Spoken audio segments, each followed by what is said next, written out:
Di 10K subscriber channel Novel Official, akan adakan giveaway untuk 3 orang pemenang. Jangan lupa untuk selalu komen dan like untuk setiap video. Selamat datang di channel Novel Official. Sebelum mendengarkan novel Perintah Kaisar Naga, jangan lupa like, share, and subscribe. Kalau tidak kuretakkan jantung kalian. Tanpa lama-lama lagi langsung saja kita masuk di cerita novelnya. Selamat mendengarkan bosku. Bab 266-270. Bu, aku baik-baik saja. Dev tersenyum dan berkata, duduk di meja makan. Keluarga sedang makan. Tidak ada yang berbicara. Dan suasana menjadi sedikit aneh. Dev takut orang tuanya akan melihat keanehannya. Jadi dia buru-buru mengambil 2 gigitan. Dan berkata dia kenyang dan pergi. Celine dan Edward saling memandang. Dan keduanya menghela nafas berat. Itu harus dikatakan cepat atau lambat. Edward menghela nafas pelan. Selama bertahun-tahun, saya telah lama menganggap Dev sebagai anak saya sendiri. Dan saya sudah lama lupa bahwa kita adopsi. Mengapa? Mengapa Erwin itu berbicara? Omong kosong. Celine berkata. Matanya sedikit merah sekarang. Pasti Dev memiliki banyak hal di pikirannya. Sepertinya dia tidak bisa menyembunyikannya. Dev sudah besar. Kita harus memberitahunya juga. Dia juga berhak mengetahui rahasia hidupnya. Kita tidak boleh terlalu egois. Edward duduk di sebelah Celine dan berkata dengan lembut memeluk bahu Celine. Tapi aku takut Dev akan meninggalkan kita dan menemukan orang tua kandungnya. Aku tidak sanggup kehilangan dia. Celine, ibu yang telah merawat Dev selama lebih dari 20 tahun, tiba-tiba membiarkannya kehilangan anak. Dia tidak tahan. Apakah dia dapat menemukan orang tua kandungnya atau tidak? Biarkan dia memutuskan sendiri. Bahkan jika Dev pergi, aku akan tetap berada di sisimu. Dan kita akan melewati sisa waktu bersama. Edward mencoba yang terbaik untuk menghibur Celine. Dan mencoba yang terbaik untuk mengucapkan kata-kata yang paling gombal. Celine meringkuk di bahu Edward. Air mata jatuh. Setetes demi setetes. Setelah waktu yang tidak diketahui, Celine bangkit dan menyeka air matanya. Dan berkata kepada Edward, pergi dan panggil Dev keluar. Edward mengangguk, berjalan ke kamar tidur dan mengetuk pintu Dev. Dev, keluarlah. Ibumu dan aku punya sesuatu untuk dikatakan kepadamu. Setelah Edward selesai berbicara, dia pergi, dan Dev di ruangan itu tercengang. Dia sepertinya bisa menebak apa yang akan dikatakan orang tuanya. Dev sedikit malu. Dia tidak mau mengakui bahwa dia mengambilnya. Tetapi dia benar-benar ingin tahu siapa orang tua kandungnya. Setelah ragu-ragu sebentar, Dev keluar. Pada saat ini, Celine dan Edward sudah duduk di sofa. Tak satu pun dari mereka berbicara. Suasananya sedikit menyedihkan. Di depan Celine, ada sebuah kotak kayu kecil yang hanya seukuran telapak tangan. Ayah ibu, Dev berkata pada Edward dan Celine, duduklah. Edward meminta Dev untuk duduk. Lalu, mengambil 2 batang rokok, dan berkata kepada Dev, Dev, kamu bukan anak kecil lagi. Jadi aku harus memberitahumu sesuatu. Omong-omong, Edward berhenti berbicara. Tetapi, memandang Celine yang ada di samping. Sementara, Celine menghindari matanya, dan dia tidak ingin mengikuti Dev secara langsung. Tak satu pun dari keduanya ingin berbicara. Jadi mereka menemui jalan buntu. Ayah, ibu, Apapun itu, kalian akan selalu menjadi orang tuaku. Dan aku tidak akan pernah meninggalkan kalian. Aku akan memberimu pensiun dan memberikan cucu-cucu yang gemuk. Dev berkata. Dan berlutut langsung ke Edward dan Celine. Celine tidak bisa menahannya. Air matanya mengalir lagi. Dia buru-buru melangkah maju untuk membantu Dev berdiri dan memeluk Dev dengan erat. Anak baik, Bu. Jangan menangis. Tidak peduli apakah aku anak kandungmu atau bukan. Kamu akan selalu menjadi ibuku. Kamu membesarkanku sedikit demi sedikit selama bertahun-tahun. Aku masih ingat ketika aku berusia 5 tahun. Kamu tidak ada apa-apa padamu. Saat itu, hanya ada liontin, batu giok ini, dan ibu menyimpannya untukmu. Celine berkata, dan membuka kotak kayu kecil. Di dalamnya ada liontin giok, hijau zamrud, dan ada jejak merah darah di liontin giok. Dev mengambil liontin giok dan memegangnya di tangannya. Dan tiba-tiba, merasakan arus hangat membungkus tubuhnya. Tidak ada cara untuk mengungkapkan perasaan nyaman itu dengan kata-kata. Liontin giok ini tampaknya menjadi bagian dari tubuhnya. Dan dia bahkan bisa merasakan dunia di liontin giok, yang merupakan perasaan hubungan darah. Nak, ini satu-satunya yang ditinggalkan orang tua kandungmu.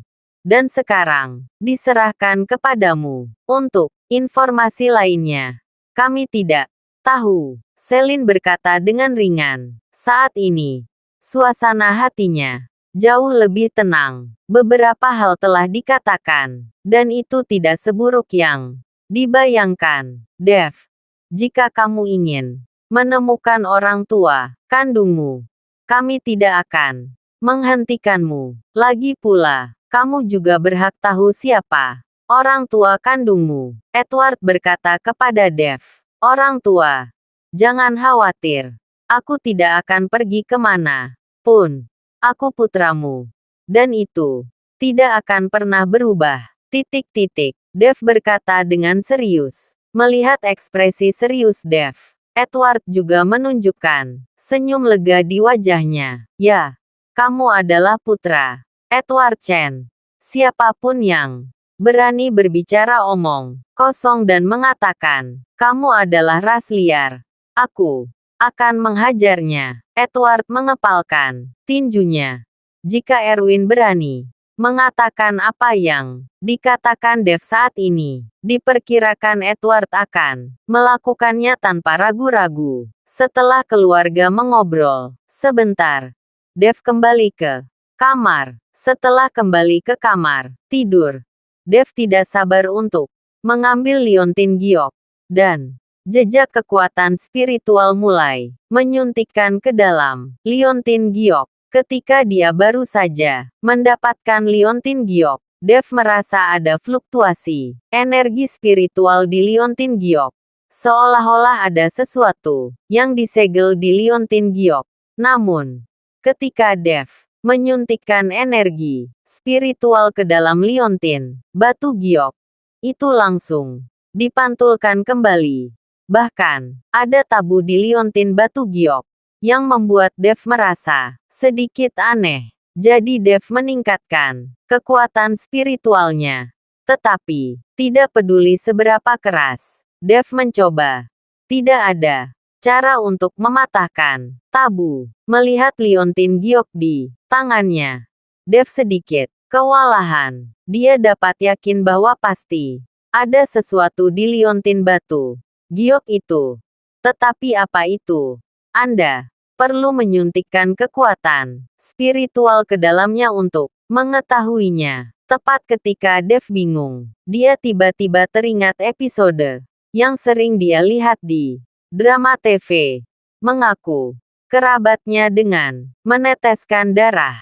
Jika ini adalah liontin giok yang ditinggalkan oleh orang tua kandungnya, bisakah itu hanya dibuka dengan darahnya sendiri. Memikirkan hal ini, Dev menggigit jarinya dan setetes darah jatuh di liontin batu giok. Darah diserap dalam sekejap, dan kemudian liontin batu giok tiba-tiba bersinar merah, dan seluruh ruangan menjadi sangat merah, diikuti oleh suara teredam, dan liontin batu giok di tangan Dev berubah menjadi bubuk dalam sekejap. Pada saat yang sama, di lampu merah, sesosok wanita tercermin. Wanita itu mengenakan gaun putih kuno, dan wajahnya yang halus luar biasa, seperti peri dalam lukisan. Ketika Dev melihat wanita ini, dia merasakan keakraban yang tidak dapat dijelaskan. Nak, senang tidak pernah berpikir kamu masih hidup. Ada kegembiraan di mata wanita itu. Siapa kamu? Dev bertanya dengan suara rendah. Ketika kamu melihatku, kamu pasti akan merasa sangat penasaran dan takut. Tetapi kamu tidak perlu takut. Aku tidak akan menyakitimu, karena aku adalah ibu kandungmu. Meninggalkan dirimu sendiri. Pada kenyataannya, aku benar-benar enggan. Tapi aku tidak ada bisa apa-apa. Atau mereka akan membunuhmu. Siapa mereka? Dev sedikit mengernyit. Tetapi wanita itu tidak menjawab Dev. Tetapi melanjutkan, nak. Ada banyak hal di dunia ini yang tidak kamu ketahui. Kamu tidak boleh penasaran. Dan jangan menjelajah. Karena di bidang yang tidak diketahui, ada terlalu banyak hal. Kamu memiliki garis keturunanku di dalam dirimu. Jadi kamu pasti berbeda dari orang biasa. Tetapi kamu tidak perlu panik. Jadilah orang biasa. Jangan menginjakkan kaki di dunia kultivasi abadi. Dan jangan pergi ke Pulau Naga. Jangan pergi. Jika ibumu dapat melihat bahwa kamu masih hidup, ibumu akan lega. Jangan mencoba menemukanku. Kamu tidak akan menemukannya sama sekali.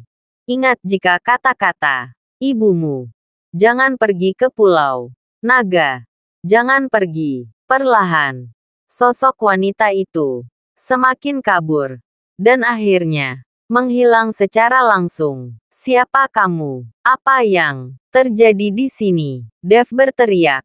Tetapi tidak ada yang menanggapinya. Segala sesuatu di ruangan itu telah kembali tenang. Hanya bubuk di tanah yang memberitahu Dev bahwa semuanya baru saja benar. Pulau Naga.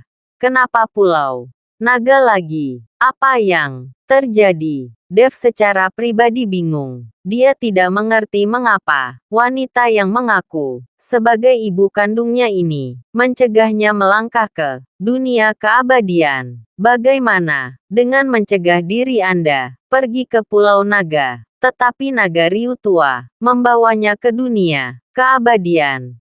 Tetapi mengatakan pada dirinya sendiri tentang Pulau Naga, dan memberitahu Dev bahwa dia harus pergi ke Pulau Naga setelah kekuatannya yang besar. Satu membiarkannya pergi, dan yang lain berusaha mati-matian untuk menghentikannya pergi. Dev sekarang tercengang. Setelah berpikir keras di tengah malam, Dev bahkan tidak ingin mengerti. Dia tidak tahu banyak hal. Jadi tidak mungkin untuk mengerti. Lebih baik saya meningkatkan kekuatan saya terlebih dahulu. Dan membicarakannya setelah saya pergi ke pulau tanpa nama pada tanggal 15 Juli. Mungkin saya pergi ke pulau tanpa nama.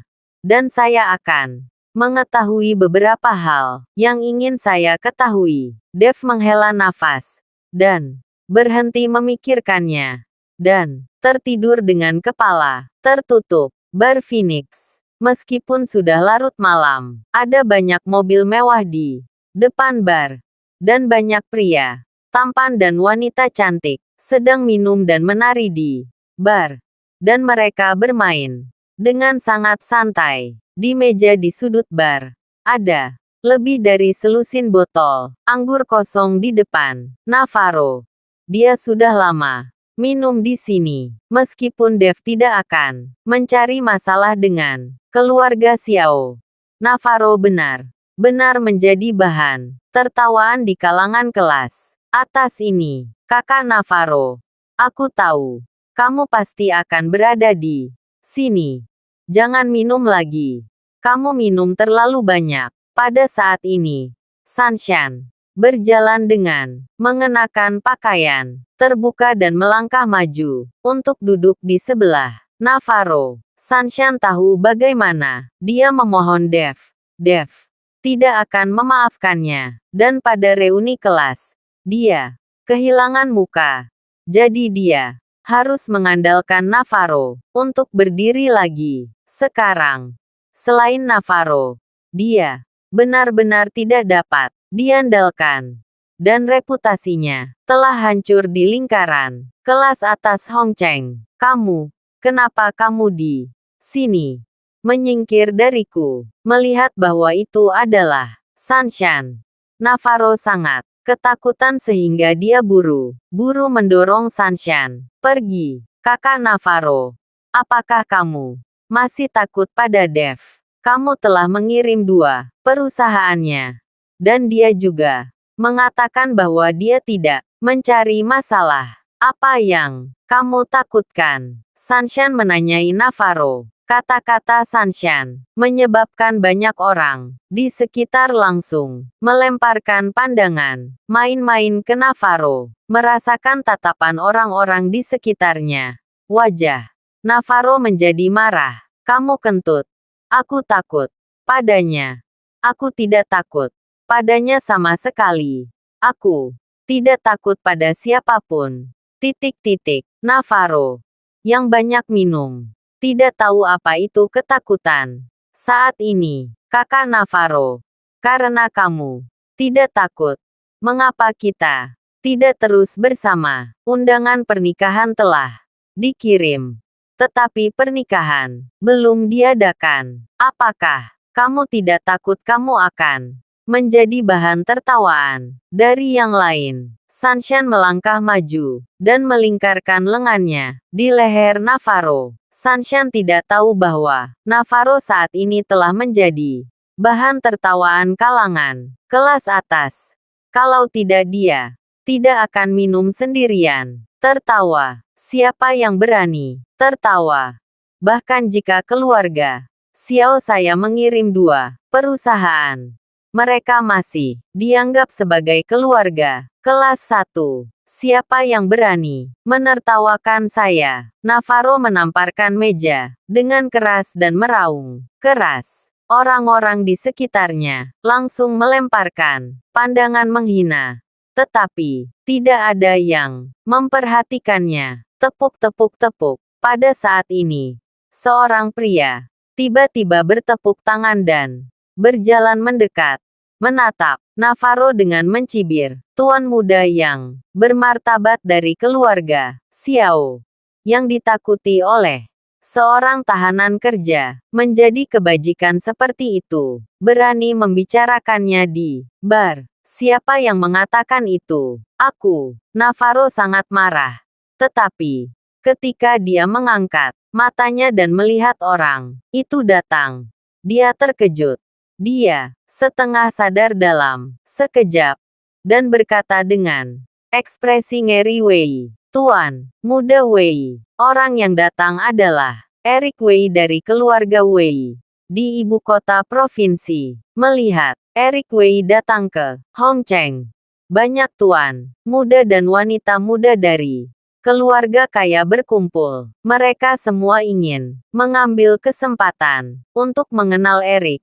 Dan bahkan banyak gadis mengedipkan mata pada Eric. Anda harus tahu bahwa Hongcheng dan ibu kota provinsi tidak ada bandingannya. Itu seperti kucing dan harimau.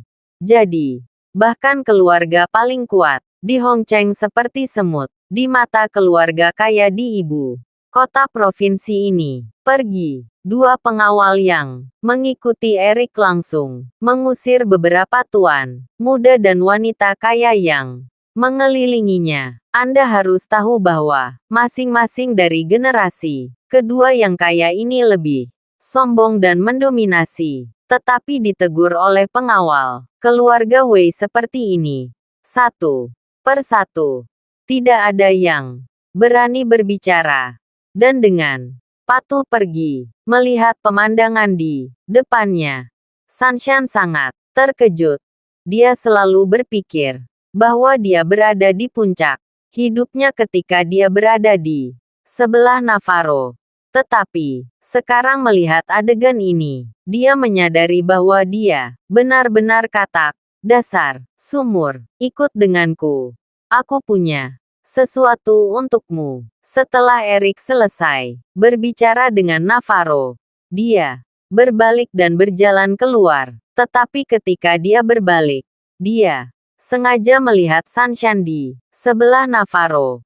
Kali ini, Sanshan buru-buru mengangkat dadanya dan mengangkat kepalanya, mencoba yang terbaik untuk menunjukkan dirinya di depan Erik. Erik mengangkat sudut mulutnya dan segera pergi. Sementara Navarro mengguncang tubuhnya dan dibantu keluar dari bar oleh Sanshan. Erik sedang duduk di Rolls-Royce menunggu mereka. Saat ini, setelah menurunkan jendela, Erik berkata kepada Navarro, masuk ke mobil. Sanshan membantu Navarro masuk ke mobil.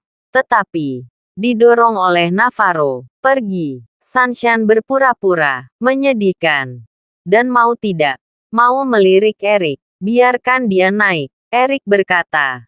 Beraninya, Navarro mengatakan sesuatu. Geng Sanshan masuk ke dalam mobil. Mobil telah mengemudi selama lebih dari setengah jam sebelum berhenti dan berhenti di jalan yang sedang dibangun. Saat itu gelap gulita dan tidak ada lampu jalan. Jadi, terlihat sedikit menakutkan. Wei, Tuan Muda Wei, apa urusanmu denganku? Melihat kegelapan di sekitarnya, Navarro sudah terbangun dengan ketakutan. Saat ini, semua orang turun. Erik memerintahkan pengawal itu untuk turun, dan kemudian melirik Sanshan. Sanshan juga membuka pintu mobil dan berjalan perlahan. Pada saat ini, hanya Erik dan Navarro yang tersisa di dalam mobil. Dan dahi Navarro mulai berkeringat. Dia tidak merasa bahwa dia telah menyinggung keluarga Wei. Dan dia tidak tahu apa yang dilakukan Erik padanya.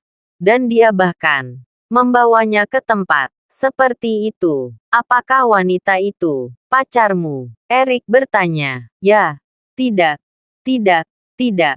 Navarro menggelengkan kepalanya tidak sekarang. Melihat Navarro seperti itu, Erik mendengus dingin. Karena Dev kamu putus, kan? Wanita itu adalah mantan pacar Dev. Navarro tertegun sejenak. Dia tidak tahu bagaimana Erik tahu tentang hal-hal ini. Kamu tidak perlu menatapku dengan cara yang begitu terkejut. Tidak ada di provinsi Jiangbei yang dapat kamu sembunyikan dariku. Apakah kamu, putra keluarga Xiao yang bermartabat, bersedia dihancurkan oleh seorang tahanan reformasi perburuan? Erik memandang Navarro dengan jijik dan bertanya. Hei, Navarro menghela nafas. Tuan Muda Wei tidak tahu apa-apa. Aku tidak tahu apa yang mampu dilakukan Dev. Tetapi Elias Gu, Yansen, dan Juansu menyukainya. Semuanya, mereka menghormatinya. Keluarga Xiao tidak bisa dibandingkan. Hahaha. Elias Gu, Yansen, dan Juansu sangat kuat. Mereka benar-benar menakutkan. Erik tertawa. Matanya penuh dengan penghinaan. Navarro berkata dengan wajah penuh rasa malu. Tentu saja orang-orang ini tidak ada apa-apanya di mata Tuan Muda Wei. Tapi, beraninya keluarga Xiao saya dibandingkan dengan Tuan Muda Wei. Navarro Aku akan memberimu kesempatan. Sekarang.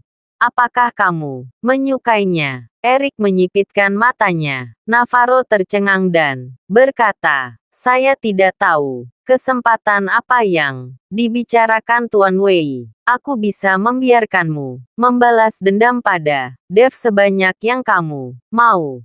Tetapi tidak ada orang yang kamu sebutkan yang berani membantunya. Erik berkata dengan setengah tersenyum tetapi tidak tersenyum. Benarkah? Mata Navarro berbinar.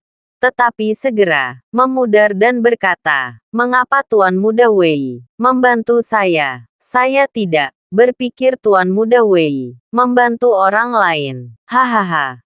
Membantu orang lain. Saya, Erik, tidak pernah membantu orang lain. Ketika saya membantu Anda berurusan dengan Dev, saya juga membantu diri saya sendiri. Apakah Anda lupa hubungan saya dengan Yuki? Erik tertawa. Navarro tertegun sejenak, tetapi kemudian berkata dengan penuh semangat, Tuan Muda Wei menyukai Yuki. Tetapi sekarang Dev dan Yuki sangat dekat. Keduanya telah mengatakan di depan umum bahwa mereka adalah pacar. Itu benar.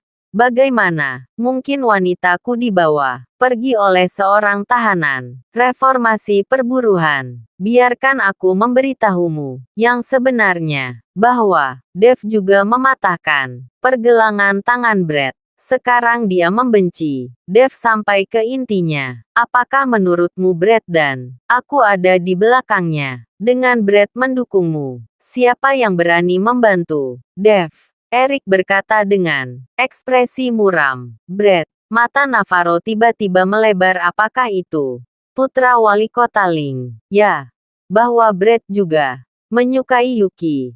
Kamu seharusnya mendengar bahwa mereka berdua memiliki konflik tentang ini, dan sekarang Brett tidak diizinkan untuk menunjukkan wajahnya karena identitasnya. Dan aku datang dari jauh. Jadi itu tidak cocok. Jadi kandidat yang paling cocok adalah kamu. Erik mengikuti Navarro tanpa ragu-ragu. Hahaha. Hahaha. Dev ini benar-benar bintang ulang tahun yang makan arsenik dan mengira umurnya panjang. Bahkan putra wali kota Ling berani menghajarnya. Kali ini dia pasti mati. Navarro tertawa, wajah penuh kegembiraan. Jika saya tahu ini masalahnya. Kedua, perusahaan saya tidak akan memberikannya kepadanya. Jika kamu membunuh Dev, perusahaan akan kembali kepadamu. Erik tersenyum. Ya, Navarro mengangguk. Tuan Muda Wei, apa yang harus saya lakukan? Kemudian Dev tahu kungfu dan sangat kuat. Saya khawatir. Jangan khawatir. 2. Pengawal yang saya bawa adalah untuk Anda kirim. Mereka semua adalah tuan. Selain itu, selama Anda melakukan ini, pastikan Dev akan patuh. Erik berbisik di telinga Navarro. Setelah mendengarkan kata-kata Erik, Navarro tanpa sadar bergidik, Tuan Muda Wei. Ini, bukankah ini? Maka, Juan Su pasti akan membalas dendam seperti orang gila. Kamu takut bertindak jika kamu ingin melakukan sesuatu pada Yuki. Dia hanya umpan. Ketika saatnya tiba, bisakah Juan Su melakukan sesuatu padaku? Erik melirik Navarro dengan jijik. Itu benar. Navarro mengangguk karena Tuan Muda Wei ada di belakangku. Aku tidak perlu takut. Pergi. Aku percaya padamu. Ketika saatnya tiba, ketika kita berdua bergabung, keluarga Xiaomu pasti akan menjadi orang terkaya di Hongcheng. Erik menepuk bahu Navarro. Terima kasih sudah mendengarkan cerita novel Perintah Kaisar Naga. Sampai jumpa di cerita selanjutnya.